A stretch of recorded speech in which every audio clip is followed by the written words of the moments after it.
Hello, welcome to our live today. Today, I'm going to be telling you what not to do even if you are in a messy relationship.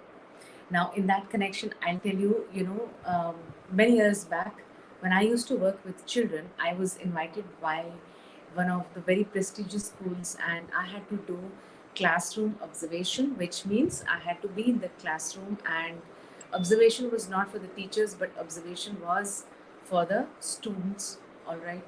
Now, obviously, when you're in a classroom, you can't just shut off yourself from teachers and just focus on the students. So, while I was, observing the students, automatically I was observing the teachers as well.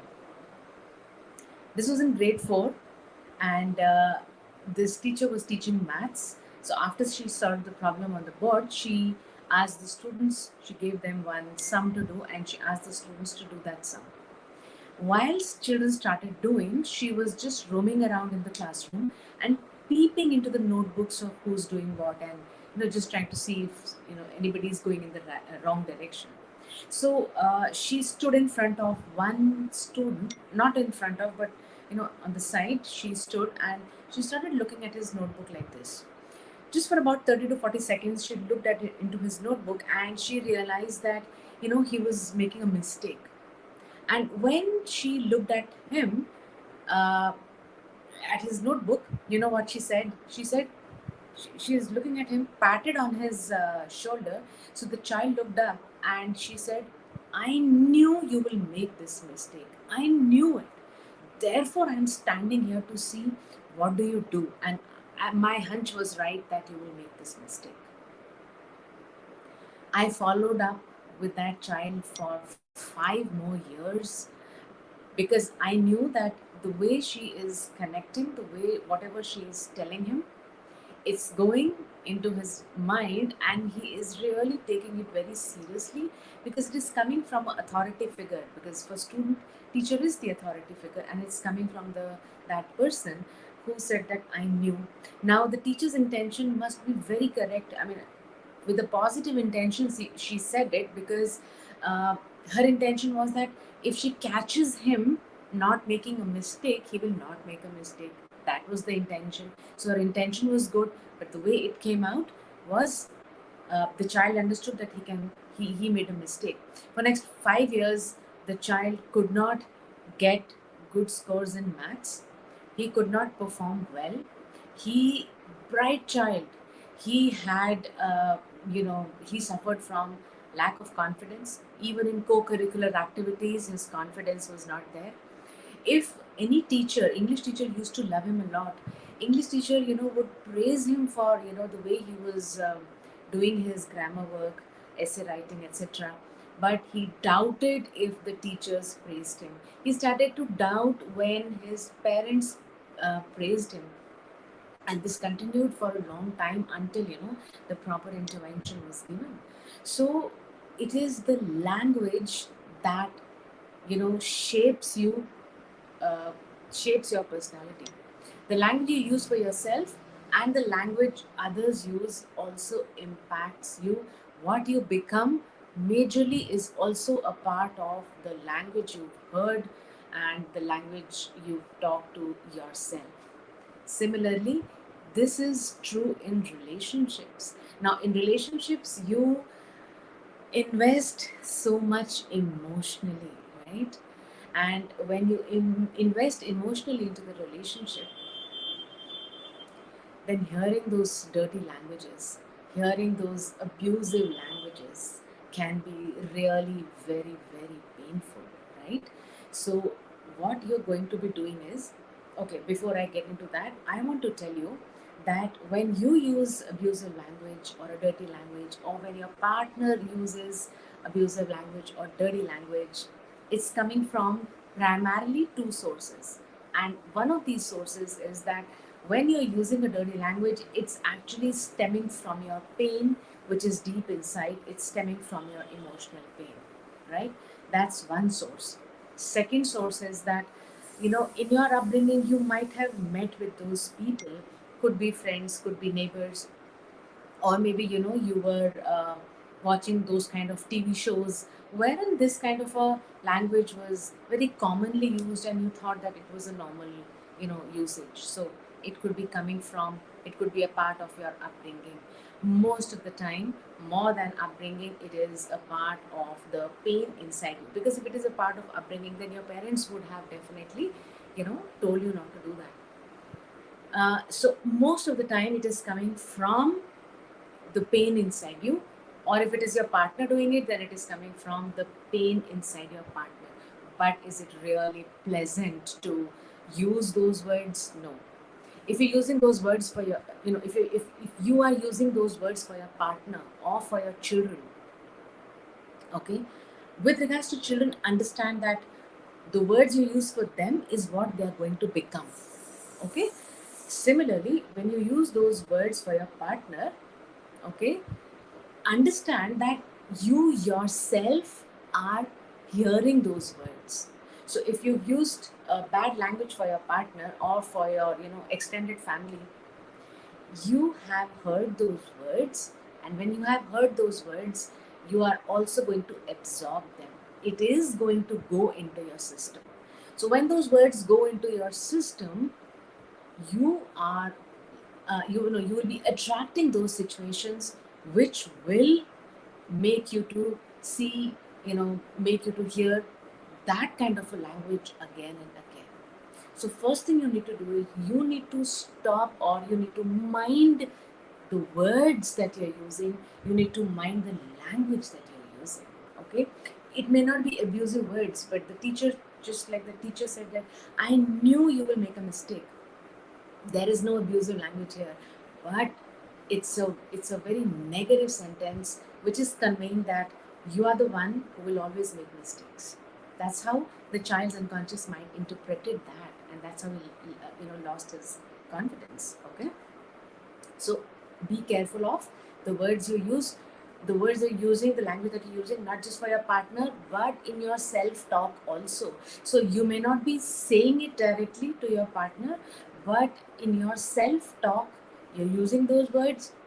Your unconscious mind is understanding, absorbing, and you're going to use them in the physical environment. You will attract those situations as well. Okay. So you can, keep a check on yourself. I know that, and you can have that control on yourself, and that's okay. Now you will ask that you don't use that kind of a language, but your partner does. All right. Now if your partner is doing that, what do? Okay, even if you know that, maybe it's in maybe that was a part of his upbringing, but it has become his unconscious pattern. Sometimes he's purposely doing it, he or she is purposely doing it. Sometimes you realize it's become a part of his or her pattern. So each time, the dirty words, the dirty language is being used, you got to break that pattern. You got to interrupt that pattern, because nobody wants to listen to that kind of language, right? Now there are many ways to interrupt that pattern. I am going to be telling you three ways. How do you interrupt that? Now, before I tell you that, you need to understand that you got to be in a state of calm when you interrupt somebody else's pattern. If not calm, you got to be in the state of neutrality to interrupt that pattern. You need to be fully aware of the state you are in. You cannot be in a state of anger. You cannot be in a state, any unresourceful state, whether it's anger, resentment, you feel like taking revenge, you feel like giving it back to that person. You cannot be in that state, right? So if you want to interrupt that pattern, you got to be in awareness of your own self, your own emotions, and only when you are calm, or at least to the neutral state, you will be interrupting that pattern. Okay. While interrupting that pattern, if you think the fear comes in, fear of, this person is going to shout back, then you got to work on that fear, heal that fear first before you can interrupt. Okay. Now suppose the person is using a bad language, say some abusive word. I mean, I want to give an example, but I don't want to use the abusive word, so let's still take, and pardon me for saying this, but just for the discussion's sake, let's take this word stupid. Okay, so your partner just now said that, oh, what kind of a stupid person, I mean, you're such a stupid person. Okay, so the moment your partner has said this, immediately you got to be saying stupid. No, no, no, no, I am not stupid. You see, the moment you say it there and then, it's going to break, right? Second, your tonality is also going to break it. So how did you say that? Stupid. Hey, you just said stupid. I'm not stupid. Your frame of mind will change that tonality to a lighter mode, and you will be able to interrupt that. So do that. I'm not stupid. Okay, now continue. The moment you say this, you will realize that his pattern has got interrupted, and when you said okay, continue, she or he would have forgotten what he or she was saying. So if that was a topic of controversy, I'm not saying controversy will dissolve, but the intensity around it is going to dissolve.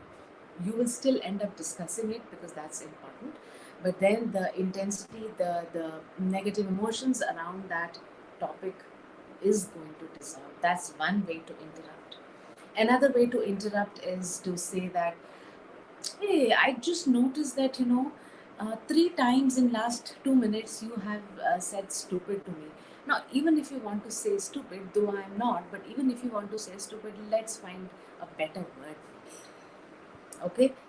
Do you realize that even if you have to say that, you got to be in a certain resourceful state? Okay, so I repeat, and you will say that, hey, in last 3 minutes, in last 4 minutes, you just said stupid to me three times. uh, if you want to use, if you want to say that I am stupid, then okay, let's find a better word. Okay, now you continue. Again, the pattern will interrupt, and the intensity of the heated discussion is going to dissolve. Okay. Third way to interrupt is, he's saying that, or she's saying that, you're such a fool. What are you going to do? You're going to say, how are you going to interrupt? You're going to interrupt by saying, who's a fool here? Who's this? Who are you addressing to? Okay. Now, whether you and your partner are in a room where there is nobody else, still you can say that, or you are in a scene where there are more people around you, doesn't matter, you can use any of these three patterns, and it is going to break. However, to break the patterns, it doesn't happen in one go. Just do it over a period of time. When you do it over a period of time, then he or she will not be able to use it with as much frequency and as much intensity, and it is going to change the way you guys are going to talk or connect. Okay, so even if your marriage is going through a lot of mess, this is something you got to ensure, because bad language is actually a sign of disrespect. If you respect yourself, you got to interrupt these patterns. Whether the marriage is good or bad, it doesn't matter, but your self respect is the most important thing, and to maintain that, you're going to break these patterns. And when you start to use these nice words and happy words, positive words for your own self, that also is going to have an impact on you, which is a reflection of the fact that you respect yourself. Okay, and needless to say, the impact it's going to have on children is tremendous. Okay, so I will end with how that teacher should have told the student. Okay, the teacher should have said this when she saw that he was making a mistake. The teacher should have said, I know you're trying so hard, and I really love the way you are attempting to solve this sum. I really love the way you are making that attempt to solve this question. It's the same thing but said in different words. So it's your choice now. What is the kind of language and words you want to use? If you want to create an impact in yourself and you want to create an impact in the lives of others, and very importantly, most importantly, are your children, uh, your partner. So, how do you want to do that? I will leave that to you, and you make a choice. But if you write back to me saying that this did not work or that did not work, I am telling you that it is going to work. I have worked with hundreds of clients since 2013 on these language patterns. So I am telling you that this works. But if you say it's not working, then in that case, you've not practiced enough, because this needs to be practiced over and over again across different situations. Or this will not work if you are not in the resourceful state. If you are in a negative state, if you have pain showing up, then this won't work. So there is some bit that you will need to work on yourself before you can interrupt that pattern and listen to the right kind of language, even if the relationship is messy, right? Because you deserve to listen to, or you deserve to be respected. Okay. Now that's it from me. I'm not able to see the questions so far. So if you have questions, please let me know in the comment box, and I will take it up. I will take up your questions in the next video, and I'm going to be seeing you tomorrow at 3:30. Bye. Take care.